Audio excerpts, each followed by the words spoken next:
Freud tem coisas dele que simplesmente eu falo que ele estava fumando alguma coisa naquele charuto dele lá. Tem coisa que eu acho que não. Pô, o cara, a ideia dele de ego, superego, do id, do inconsciente, sabe? Poxa. Só que o Freud, aí foi uma escorregadela feia, ele começou a abandonar o discurso de Deus. E ele teve 2 ex-discípulos que largaram-no justamente porque ele tirou Deus da equação e a coisa ficou muito estranha. E quem falou que Deus estava morto? Quem Aí foi? foi Nietzsche. Ah, foi Aí Nietzsche, foi né? Nietzsche. É. Mas os 2 discípulos de Freud que decepcionaram-se com ele foi Jung, Carl Gustav Jung, e Viktor Frankl, que fundou a terceira escola de psicanálise de Viena. E o Freud dizia que, na verdade, aparentemente Freud até estava certo, se eu aplicar agora a situação de Covid. O Freud dizia que o que nos diferencia, na verdade, são apenas as convenções sociais. Por exemplo, por que a rainha da Inglaterra vai sentar e comer de maneira toda nobre, com talheres, Vários esperando, talheres, vários copos. colocando assim, e aquele menino talvez que está lá na Etiópia passando fome vai comer com a mão de qualquer jeito? Eles disseram, Freud dizia, por causa das convenções sociais. A rainha Elizabeth, eu estou dando um exemplo, não é Freud que dá esse exemplo, ela só come com delicadeza porque tem comida suficiente para ela e para todo mundo. Agora, tire daqueles que estão comendo com delicadeza, especialmente a segurança de vida e o afeto, a única coisa que vai sobrar no ser humano é o lado animal dele. Aí Freud foi bem darwinista. Total. Na época até namorou um pouquinho com o darwinismo social, que é uma digressão do darwinismo original.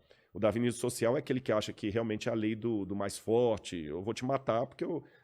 Ou seja, segundo a teoria de Freud, eu não estou atacando essas jujubas aqui, porque eu sei que se eu quiser comer a jujuba, eu como, e tem para mim, tem para você e tem para todo mundo que está aqui.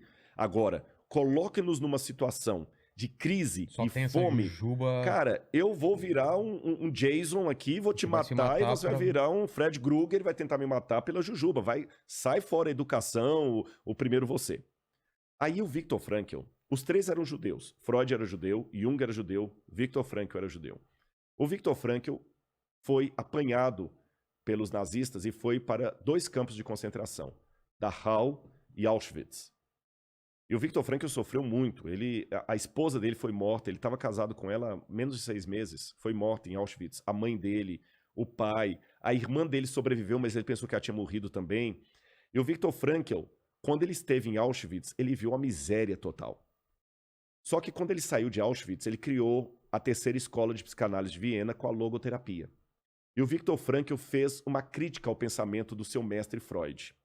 Ele falou assim, olha, o meu professor Sigmund Freud, felizmente, saiu da Europa antes de ser apanhado pelos nazistas. Só que eu vi na prática o que Freud teorizou sentado nas poltronas vitorianas da sociedade austríaca. Por quê? Ele imaginou que, falando agora, eu estou parafraseando, Rodrigo, que não havendo balas para todo mundo, eu vou te matar pelas jujubas. Exato. E você vai tentar me matar. No campo de concentração, eu vi na prática o que Freud imaginou que seria. Porque os alemães tiraram tudo de nós judeus. Eles nos matavam a troco de nada. Viktor Frankl diz que, até isso virou cena de um dos filmes de cinema, que tinha um chefe, a nazista, que ele ficava ensinando o menino dele, tiro ao alvo, Com judeu? com judeu. Você está trabalhando assim, daqui a pouco, pá! Cai uma pessoa morta do seu lado. Você continua trabalhando, você pode ser o próximo. Então ele viu ali, eles nos tiraram tudo. Tudo. O que Freud falou que iriam tirar, tiraram. O eros, que é a necessidade de afeto, e o thanatos, que é a necessidade de sobrevivência. Alguns colegas judeus cumpriram exatamente o que a teoria de Freud havia previsto. Eu vi judeus clássicos se prostituindo para ter um pedaço de pão a mais no café da manhã. Eu vi judeu matando sufocado o outro judeu só para roubar as botas dele.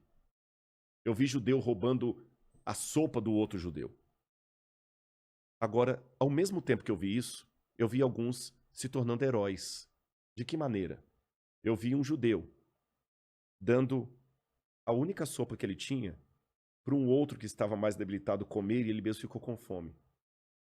Eu vi judeu tirando o sapato dele e ficando com os pés congelados para aquecer o pé do outro que estava com perigo de uma gangrena. Eu vi judeus se sacrificando para salvar judeus.